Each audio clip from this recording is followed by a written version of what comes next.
April to June quarter totaled a loss of $4 million. This compared with a loss of $135 million in the same period a year earlier.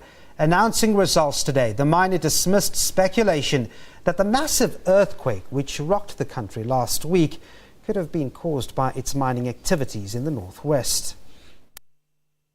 Ashanti is the only mining company operating mines in the Orkney area where the unprecedented massive earthquake started. But the company is adamant that it had nothing to do with it. Earthquakes happen all over the world, areas where there's no mining taking place. So you can't establish a common cause, common effect as a result of it. The second area, which is you've got to bear in mind, is the epicenter of the earthquake was not actually at the area where the infrastructure is located, which is where any of the drilling and blasting, etc., would take place. It is significantly below the current infrastructure, and we are talking several kilometers away. And in addition to that, by simply blasting and drilling, etc., what you don't cause is earthquakes of this magnitude. 5.3 on the Richter scale is by no means a small earthquake. So you've got to take all of these factors into account before you come to that conclusion. Nevertheless, as South Africa's centuries-old gold mines become depleted of good quality gold and more difficult to mine, AngloGold Ashanti says it's increasingly relying on technology to get better output and to mine safely. The grade in the South African operations are in decline. Inflationary pressures start to creep up. So doing the same and doing more of it is not necessarily going to be the answer. You've got to do it smarter and better.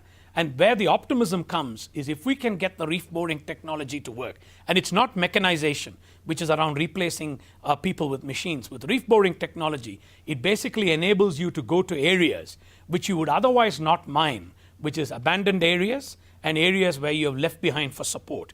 That basically changes the trajectory from a declining industry, what they call a sunset industry, to potentially an industry where you start to see the sun come up in the morning.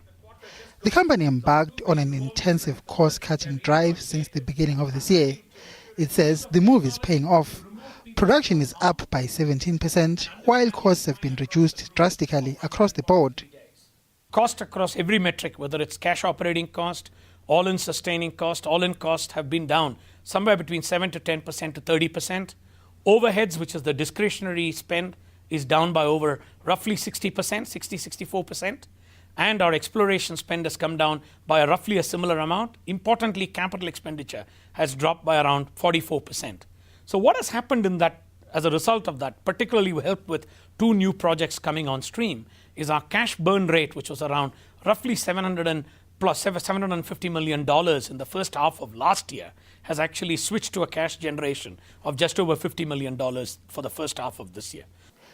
The gold mining industry has experienced relative calm since the devastating wildcat strikes 2 years ago.